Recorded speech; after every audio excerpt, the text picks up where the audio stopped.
မင်္ဂလာပါရှင်အိုက်ဇာ TV ရဲ့ဗမာတိုင်းရင်းသားဘာသာအစီအစဉ်ကနေကြိုဆိုပါရရှင်ဖေဖော်ဝါရီ28ရက်နေ့ညနောက်ဆုံးရရှိထားတဲ့သတင်းတွေကိုကျွန်မအန်ကမန်ဂျေလာကနေပြီးတော့တင်ဆက်ပေးပါမယ်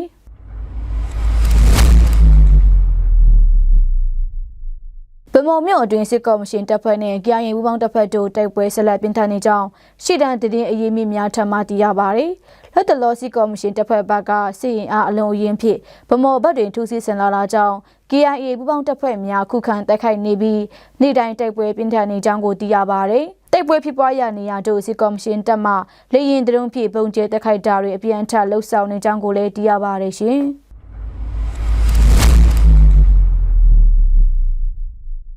တိုက်ပွဲကြောင့်ထပ်ပြေးတင်ရှောင်နေတော့ဖက်ကမရှိကထုံမှာပြည်သူများ၏နေအိမ်များမှာအဖိုးတန်ပစ္စည်းများကိုစစ်ကော်မရှင်တပ်မှဝင်ရောက်ခိုးယူမှုများပြုလုပ်နေကြောင်းကိုဒေသခံများ၏ပြပြချက်အရာသိရပါတယ်စစ်ကော်မရှင်တပ်ဟာမရှိကထုံစုတောင်းတောင်ဘက်တွင်စစ်ရင်အားအလုံးရင်းများဖြင့်ထိုးစစ်ဆင်မှုများပြုလုပ်နေပြီးတိုက်ပွဲများဖြစ်ပွားလာမည်ကိုစိုးရိမ်တာကြောင့်ပြည်သူများထပ်ပြေးတင်ရှောင်နေရတာဖြစ်ပါတယ်နေရစွန်ကာထားခဲ့တဲ့စစ်ပြေးရှောင်ပြည်သူများ၏နေအိမ်များမှာအဖိုးတန်ပစ္စည်းများကိုစစ်ကော်မရှင်တပ်မှကားများဖြင့်တေယူနေမှုပြုလုပ်နေကြောင်းကိုလည်းသိရပါရယ်ဖက်ကမရှိကထော့အနိပဝင်းချင်းစစ်ကော်မရှင်တပ်များနဲ့ KIA ပူးပေါင်းတပ်များတိုက်ပွဲအချိန်မရွေးဖြစ်လာနိုင်တာကြောင့်ပြည်သူများတတိဖြစ်နေထိုင်ကြရန်သက်ဆိုင်ရာရပ်ကွက်အုပ်ချုပ်ရေးတာဝန်ရှိသူများကတတိပေးပြုဆိုထားတာလည်းရှိတယ်လို့သိရပါရယ်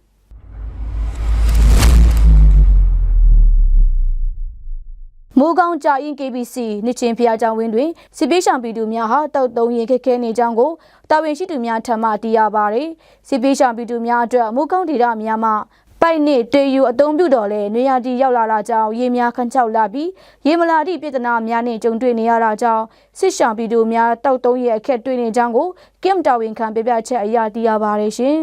တောင်ကျရေများကိုအချင်းကြကြစောင့်ပြီးအုံပြုနေရတာကြောင့်ရေအလူရှင်များလာရောက်ကူညီပေးရန်စစ်ပြေးရှောင်ပြည်သူများမျိုးရင်းဆောင်စားနေကြကြောင်းကိုလည်းသိရပါရယ်ရှင်ဖက်ကလမ်းမအူပြင်ကျေးရွာရှိစစ်ရှောင်ပြည်သူများဟာဖက်ကလမ်းတွင်တိုက်ပွဲများဖြစ်ပွားလာတာကြောင့်လွန်ခဲ့သောခုနှစ်2025အောက်တိုဘာ16ရက်နေ့ကကြာရင်ကျေးရွာတို့စစ်ပြေးရှောင်လာကြတာဖြစ်ကြောင်းကိုလည်းသိရပါရယ်ရှင်နာဆင်ခဲ့ကြတော့မိဘပြည်သူများအားလုံးကိုစိတ်နှပြရှုလန်းချမ်းမြေ့ကြပါစေရှင်